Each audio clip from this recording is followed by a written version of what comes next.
Okay, you're on camera. We're ready for you, Lori. Okay, we're gonna do our announcements while we're waiting for our guest. The one is not an announcement of something to come, it's something that just happened on tax day. It's one of our most popular protests that we do at the Peace and Justice Plaza. By we, I mean the Women's International League for Peace and Freedom. And we do this pennies for tax day. And we have these groups of 10 pennies, and we have these jars with about 7 different topics, and people can choose how they want their the federal budget, where they would put their money if they were in charge. And one of them is education, which came out the best. We have education, health, energy, housing, etc.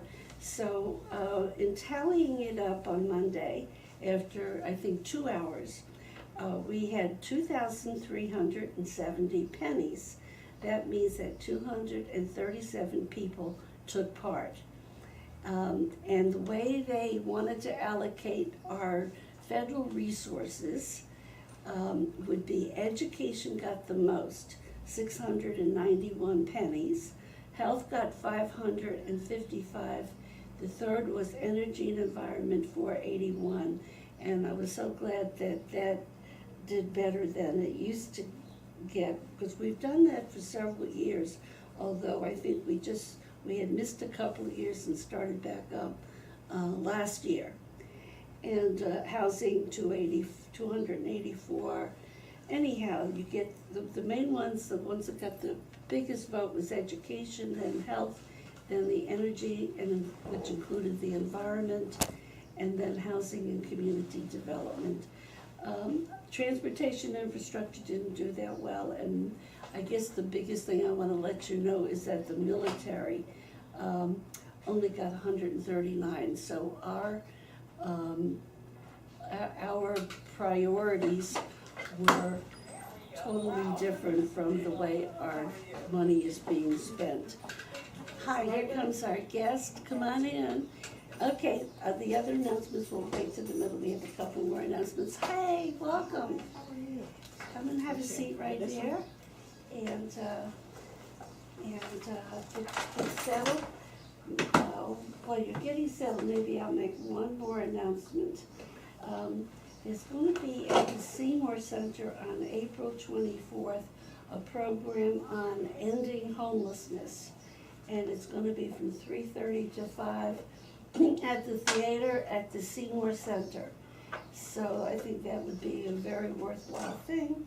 And otherwise we'll do the last one and have that done. The other announcement I have is for the next day, the April 25th, the Farm Labor Organizing Committee, we've been having a protest every month, and it's going to be back at the Circle K gas station at Estes and Franklin at 5 o'clock. The Raging Grannies will be singing, and what we're protesting is Reynolds Tobacco's Juul cigarettes, which is their big money maker. We're trying to have people not buy it until they treat the farm workers in a just way, because picking tobacco is one of the most difficult and unhealthy of all the kinds of farm labor you could be doing. That's one of the worst. So, okay, that's our announcements for today, and I want to just come from Hillsborough and just back from San Francisco. Debbie Stroman, am I pronouncing that right? Yes.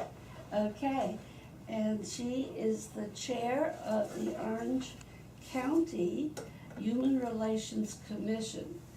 And we're just delighted to have you, Debbie. Well, thank you. And I really appreciate, because you sound like a really pretty busy person. I hope you had a good time in San Francisco. Well, it was for work, but certainly the West Coast and San Francisco is one of the most beautiful places in the country. So it's just wonderful to always get the opportunity to see that mountain landscape. And, yeah. just not fun seeing all the traffic though. Yeah. but it's considered one of our most like European cities. Yes. In terms of the beauty and grace of it, yeah. So you said for work, besides the Commission for Women, you have another profession? Well, the commission is actually volunteer. That's what I, yeah, Yes, so I do have something that helps me pay my bills, for sure. yeah.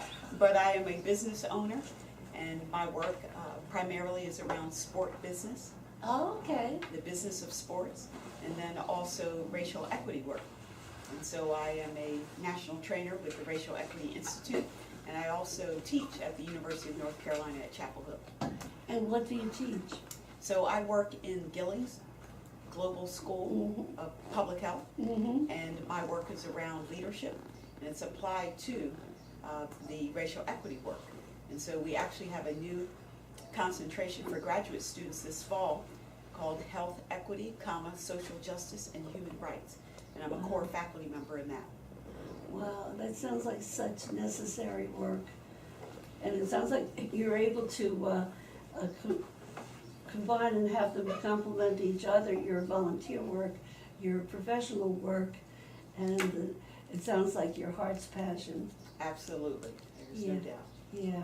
So where are you from originally? You're from around here? Or? No, I'm originally from outside of Philadelphia, but I consider myself a Southerner because right after high school I went south. And I attended the University of Virginia as an undergrad, and then I came to Chapel Hill in the mid-80s for my graduate degree. And then I went to Capella University for my PhD. But in 2007 I came back to be a professor at the university. So now, yeah, I've been here so long I consider myself an adopted daughter of the South also. You know, it kind of grows on you in spite of its problems, and of which there are many. So part of your work race that you do things through the lens of racial equity. What got you started with that? Is that Well, it's who I am. who you So are? I can say a that big I part. was born into this space. Yeah. And I remember as a young adult, I would shun away from being put into that space or that domain. But I've come to embrace it. I feel this is one of the gifts that God has given me, and so I work in it very passionately. Yeah. But being a black woman in the United States, certainly navigating the country, it's really important to know who you are and whose you are. And certainly with academic study, with research, and doing volunteer work in this space, and being an institutional organizer, all of those things have helped to inform me to say, you know what, it's who I am and it's okay. That work needs to be done. Yeah, and you can be one of the best spokespersons for it, can't you? Yeah. Well, at times, Yeah. certainly, I whenever mean, you- but, you know, yes, being African American, having that experience, and you had early lessons from. that is very correct. What was the racial situation like outside of Philadelphia compared to coming south? How did you find that? I mean, was it the same old racial difficulties, or was it a little worse coming to the south, or? Well, the research shows, and my lived experiences also agree, is that all across the country, racial equity exists in all systems and all locations. Now, being a youngster outside of Philadelphia in the main line, which is one of the wealthiest areas in the country, I grew up in a predominantly black neighborhood, but it was surrounded by the wealth of suburban Philadelphia. So you've heard of the DuPonts and the Wanamakers, those massive estates and millionaires. So they lived outside the city.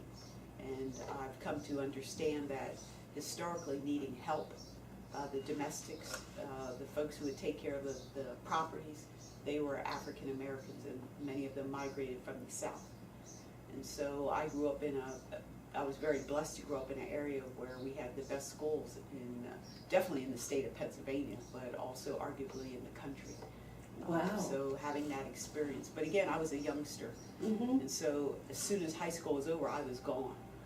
But during my time period there, it was a wonderful experience. Did I absolutely see racism and feel it? Certainly, but as a youngster, you aren't as plugged in.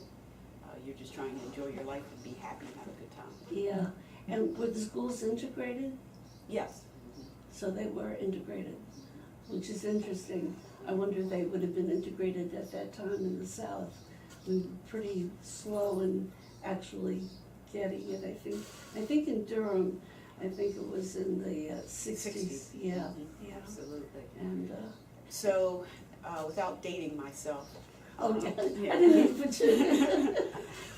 But it was very integrated. Yeah, yeah. So that, and having such good schools was an unusual experience growing, wherever you grew up, to have such good schools was really a blessing. Absolutely. Yeah, yeah. For sure. So But then, one thing, in fact, it was Malcolm Gladwell's podcast. He does a wonderful podcast called The Revisionist History. And he has one in particular that talks about the Brown versus Board case in 1954. And he talks about how the whole premise of revisionist history is to help us to understand things that happened in past times that were not reported or taught the correct way. And when we think about segregation, in particular with our schools, we tend to think that Brown versus Board was all about making sure that African Americans and blacks had equal schools. And that is actually false. The schools for most blacks during the time period were very, very good, on par, and some actually better. In fact, I'll note Dunbar High School in Washington, D.C., where we had some of our greats, from Duke Ellington to General Benjamin Davis. They fought against integration because they thought that the white students would bring down their test scores.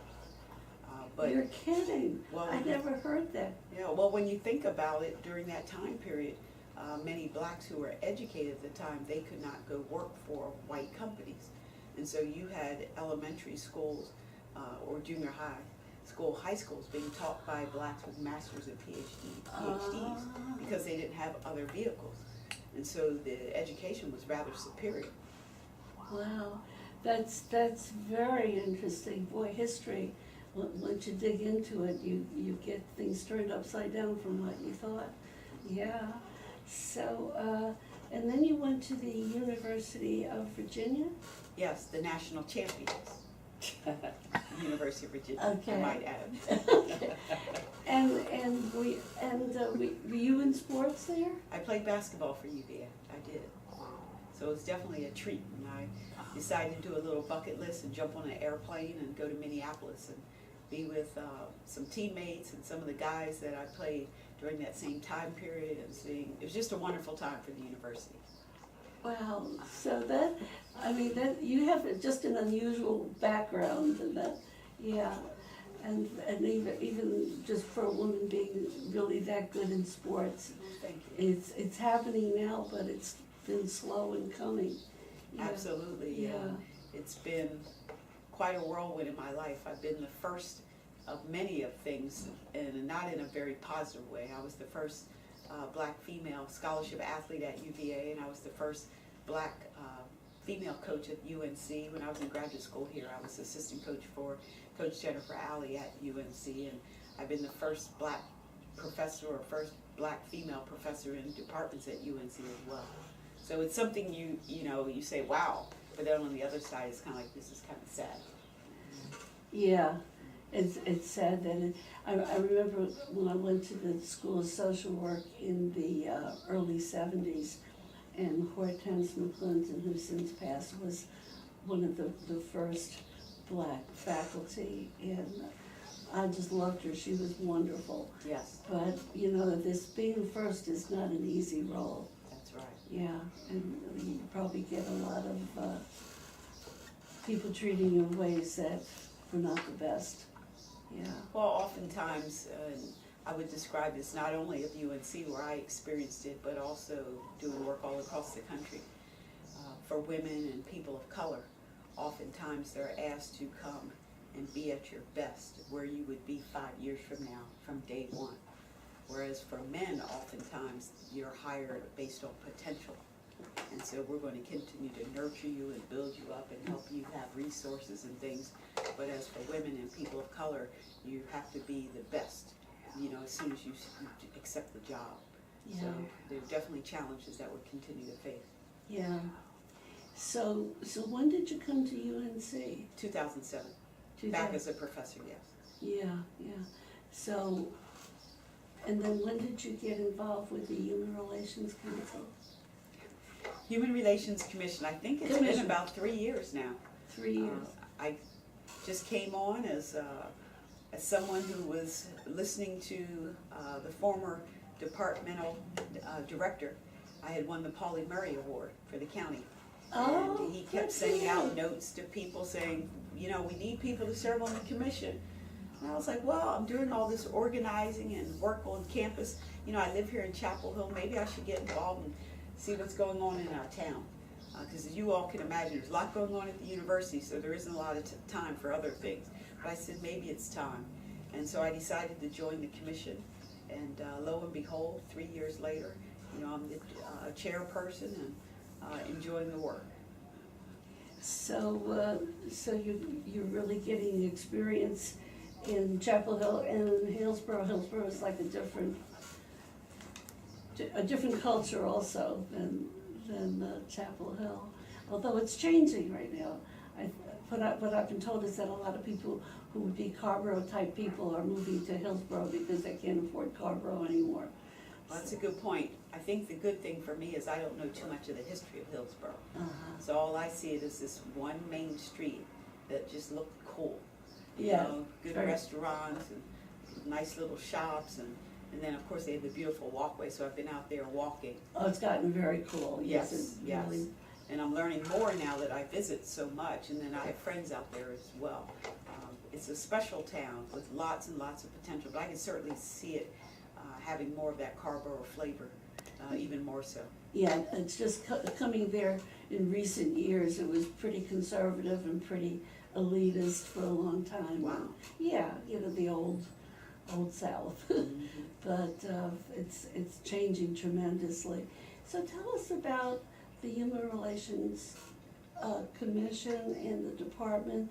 What is its mission, and I think a lot of people, it sounds good, but you really don't know much about what they're trying to do, So, or you're trying to do.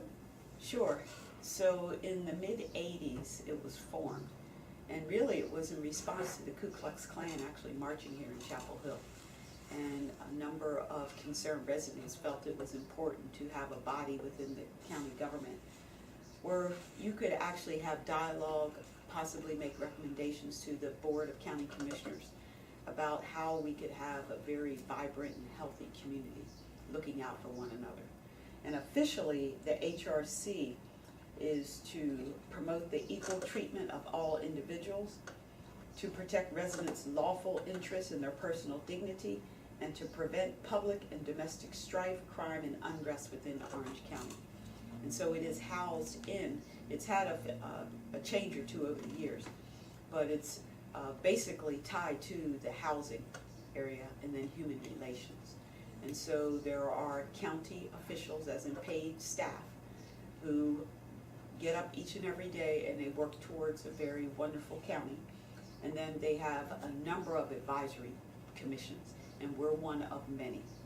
And so our role as volunteers, as residents within Orange County, we meet monthly and we do different things to address this mission. So that is the purpose of the Human Relations Commission. So what are some of the other entities under that umbrella of the department? You said that you're just one. So like the Affordable Housing Commission. Okay. Yeah. Okay.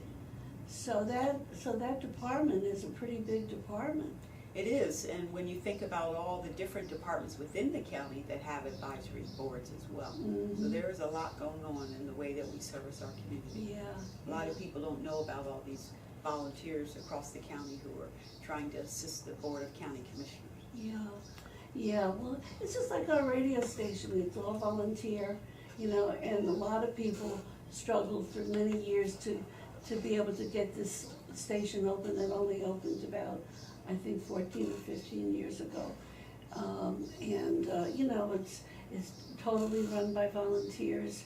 The equipment isn't the very best, but it's good enough.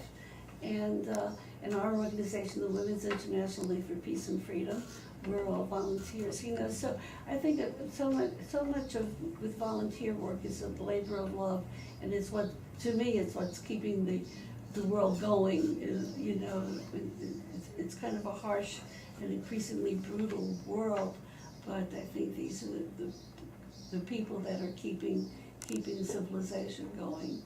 And so what are some of the activities on the Human Relations Commission that you have been doing? So there are 3 things that are standard or annual. So the Polly Murray Award. Okay. And that's where we recognize an adult, a youth, and a business within Orange County who uphold the core values of Polly Murray. And I think most of us in the county are familiar with her. We like to steal her from Durham from time to time because she did. She had some ministerial work here at the Chapel of the Cross. Yes, she did. But certainly her family is around this area, and they tend to come out for the program every year. But it's nice to engage with the young people and have them do an essay on her work. And then we like to recognize businesses that actually uphold her values as well in their workplace. I didn't know that businesses would get an award. Like, yes. what business has gotten an award? So Joe Van Gogh won it this year. Oh. Mediterranean Cafe has won it. Yeah, we've had Joe Van Gogh on, no, yeah, is that the? The coffee shop. The coffee shop, no, I'm thinking of another one. Yeah, but I go there when I go to the Chelsea, yeah. Oh, that's, so those businesses sort of, in their business way way they treat people and the way they treat their staff, exemplify the qualities that you're looking for to give that award. And then the other, in fact, the event's going on this month, is our community read. And because we're such a highly educated county, it's not hard to gain passion and interest around books. Yeah. And so this year's book is Evicted by Matthew Desmond. It's a New York Times bestseller. And I have to say, because I've read a lot of books, it would have to be in the top 10 books I've ever read. So what's the title again? Evicted. And on April 24th, How do you we'll have spell our that? Evicted, evicted, as in someone would Oh, be evicted oh, from their okay. home. Evicted. But what you're looking at is poverty and profit in American cities. Wow. And it's an amazingly well-written book around not only experiences of the tenants and what they go through, but also the landlord. And so we have our next community read, April 24th, where we have residents come out and we just have a book discussion around it. But that is one thing that we do every year, is have a read. Oh, that, I've not even heard about that. So that's all over the county? Yes. Books are in the libraries and also in our local bookstores. Wow. The other thing is the town forum or community forum, where we bring in speakers and we engage. Now, sometimes we have community conversations around particular things that are of interest to the community.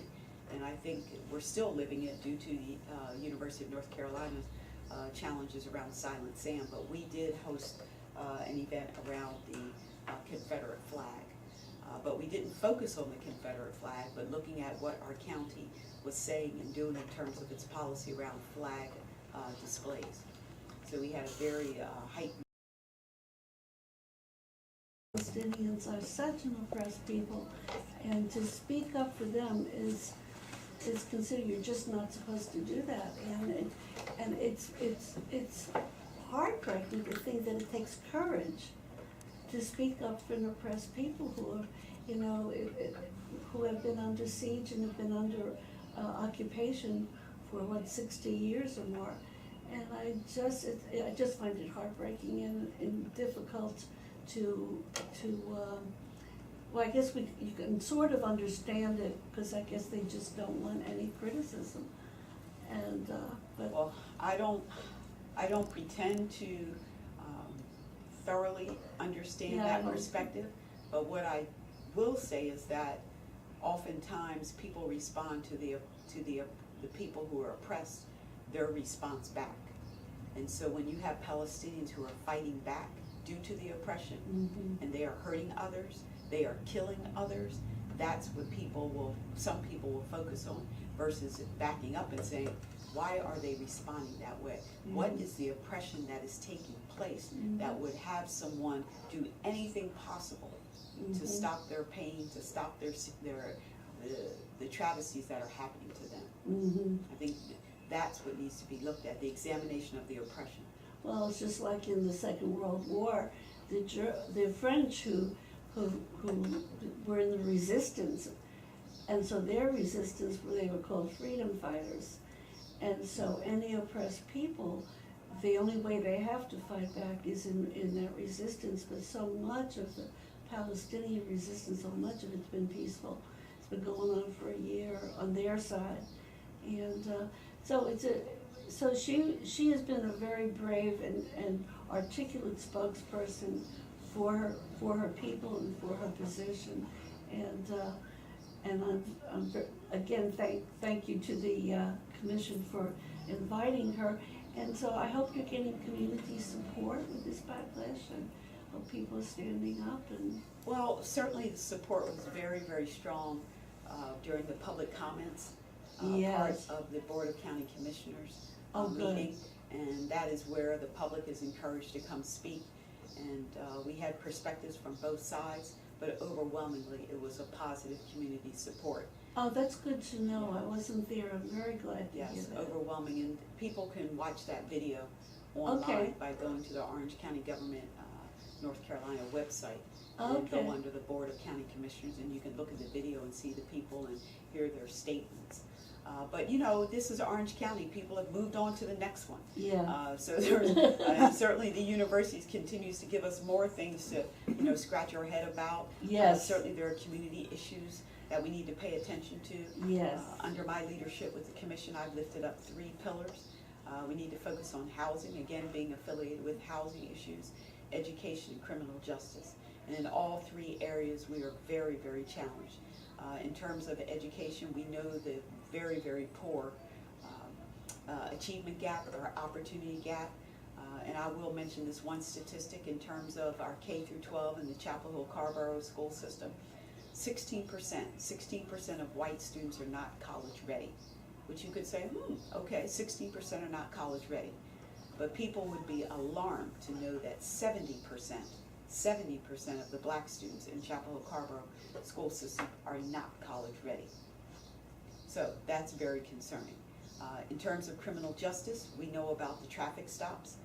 Dr. Frank Baumgartner at UNC has done amazing work, and he released his book called Suspect Citizens, looking at 20 million traffic stops and what they tell us about policing and race. And again, more stops and searches are done with brown and black people, but most of the contraband is found with white motorists. So criminal justice in our county, particularly with traffic stops and policing. And then of course, the housing. We constantly have a challenge around affordable housing in our county.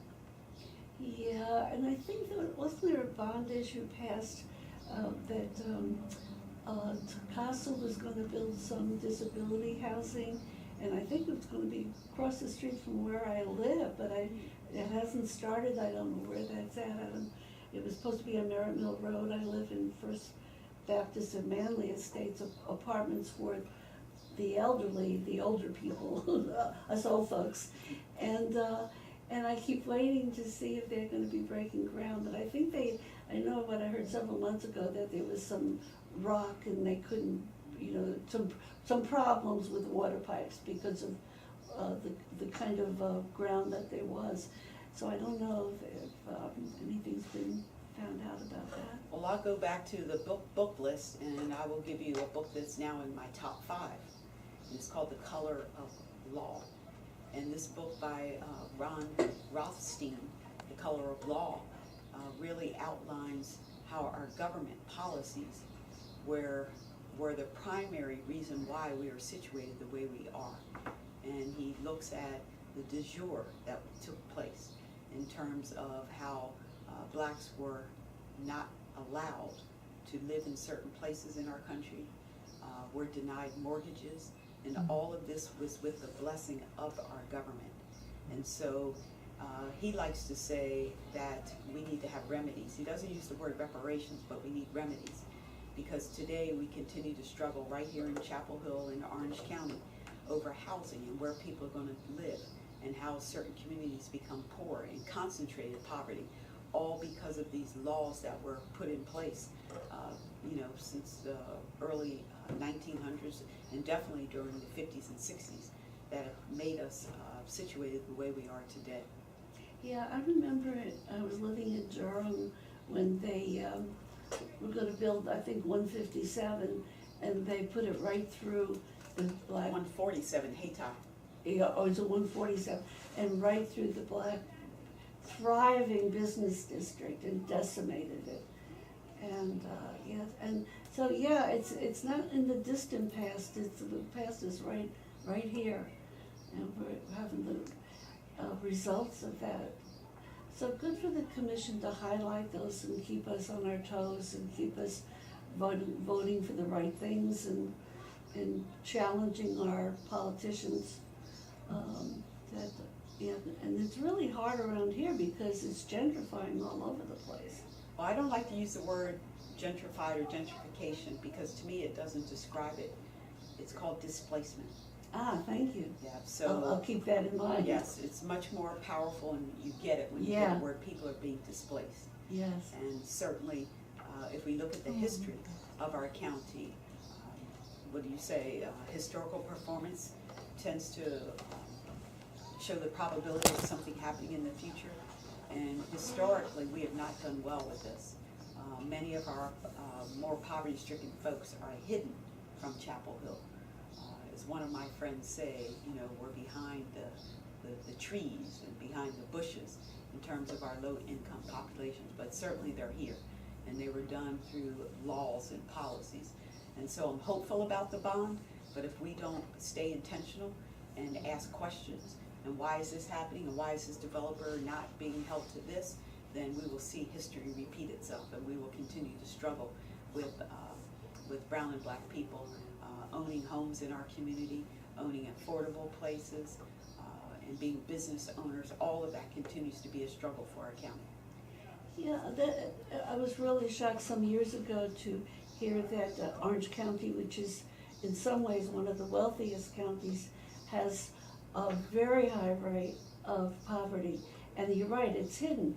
And so that was a shock. I mean, this is several years ago. I was on some commission too.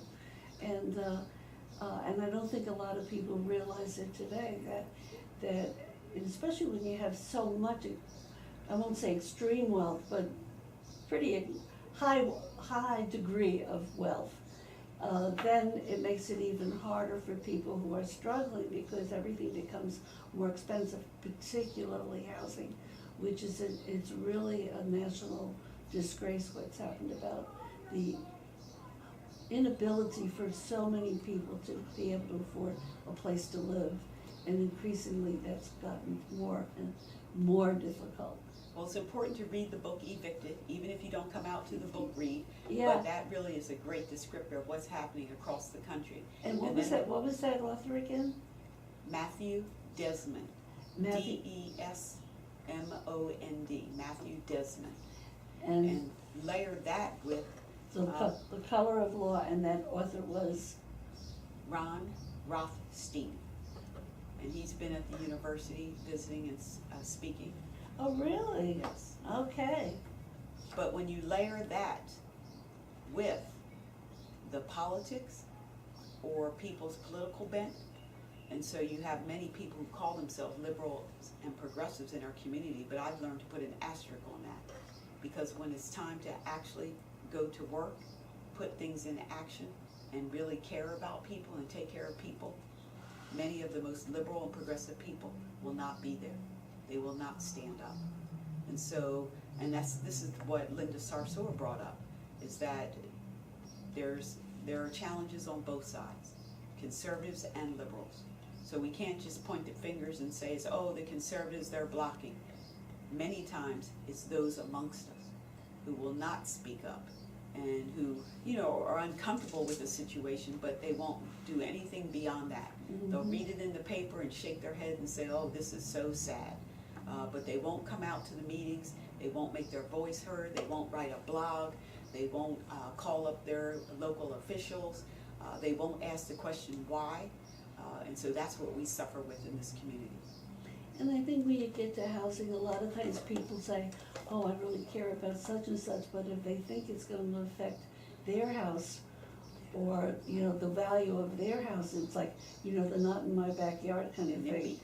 And, so then that's, you can peel away that liberal idea, and it dissipates pretty quickly when their own money, or they think it's involved, yeah. And that's their perception.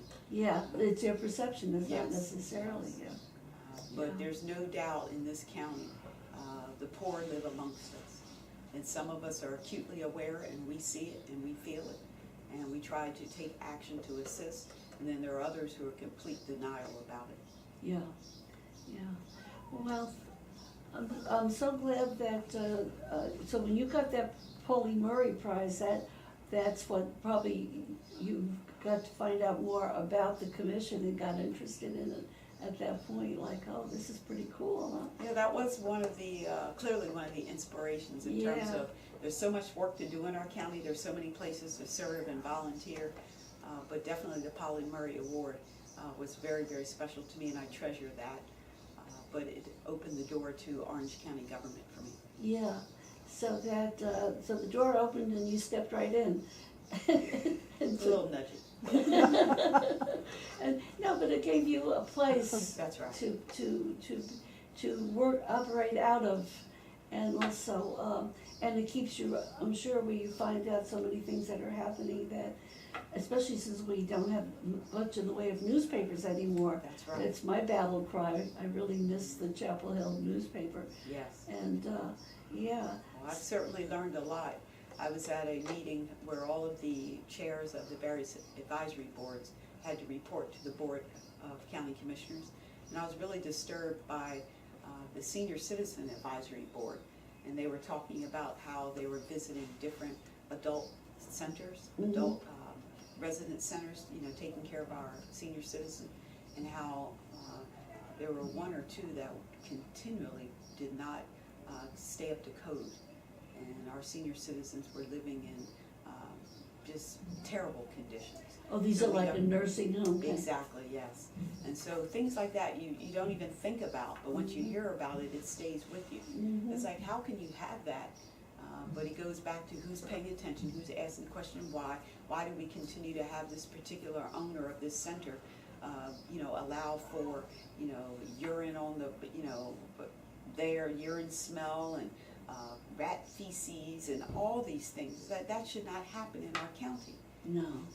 And there's no excuse, because it's not a poor county. No. You know, when it's a poor county, it's still not right, but you can understand it a little bit better that they're so limited with their resources. But this county is awash in money. Yes. And there's absolutely no excuse for it. Yeah. Well, it goes back to caring. How much do we really care Yeah. about one another as human Yeah. beings? Yeah. So there is a Department on Aging, and I know they do a lot of good work, but maybe they need some more volunteer support, I don't know. Well, to definitely consider, you know, going to the website and taking a look at all the different Yeah. advisory boards, but Yeah. that is something that definitely we need more attention around. And Yeah. especially when we look at the demographics and the aging, you know, all those baby boomers. Oh, that boy. We really have to not only find places where you can live, but also making sure the conditions are such that it is livable. Yeah, well, I'm so lucky where I live because it's HUD subsidized, and it's a lifesaver for me. You know, you pay a third of your income in rent. It's very fair. It's one-bedroom apartments, and it's small but very well designed, very nicely kept up. I just feel very lucky. Luck is the residue of design. There's some design in that. But you know, the thing is, they need more of that, because Yes. I think when I signed up 8 or 9 years ago, I was number 13 on the waiting list. The waiting list is now 50, and they, at a certain point, they have to close it off, because, you know, when it gets up to 50, they say, you know, come back, and it's only 3 that I know of. So should I get on the list now? Get on the list now, yeah. Get on the list now, yeah. it's, it's income related, so, but you don't have to be dirt poor, it's great, it's great. But I've had friends who wanted to consider it, but their income, because they had a small pension, was maybe a little bit too high, so they're in that odd place that they make a little too much for some place like I have, but not enough for some of the way the rents are jacking up around here. Absolutely. And we call that the donut hole or the sandwich, Yeah. where there are services that are designed to help us as citizens, but you get caught in that financial squeeze. Yes, yeah. Well, so we have just a couple of minutes left. Is there any last minute thing that you would like to say that I forgot to ask you about, something that you're caring about, or something about your life, or? Well, just, it's a beautiful place to live. Orange County is a very, very special place, and I would just encourage more citizenship in terms of engagement, getting Okay. to know people. I think smiling at someone when you're walking down the street is timeless. We need to do that now, especially since so many people are on edge around what's happening around the world, Yes. our country, our government. Keep From some of that DC on friendly, down. southern friendliness Absolutely, going. we have to keep that. Start asking more questions, why things are happening, versus just accepting and saying, oh, that's happening to me, versus getting involved and start asking questions. I think that's healthy for any community. And maybe you could leave us with your website or email, so if anybody wants to get in touch with you and ask you some more questions or whatever. Sure, so orangecounty.nc.gov, but you can just Google Orange County Government, North Carolina, and I always say North Carolina because if you just put in Orange County, you'll end up in California. So orangecounty.nc.gov, G-O-V. nc.gov. Yes. And then to get to you Oh, directly. you have all the departments there, just human relations. Then just go to human Yes, relations. absolutely. You'll see us all there and our names and everything. And maybe we should just say your name again. I've been told, sometimes I tune into your program and I wasn't there at the beginning, and I hear this interesting person and you don't mention the name enough. So I should have done it in the middle, but right now we'll say it at the end. Debbie Stroman, S-T-R-O-M-A-N. Yes. Debbie Stroman, thank you for coming and telling us about human relations and also letting us know how we can be more involved as citizens. The list of things to do is enormous, so we can just plug in or encourage our listeners, plug in wherever an issue strikes you as what you'd like to be involved in. Well, I'd just like to say thank you for your work and your service to our community. Thank you very much.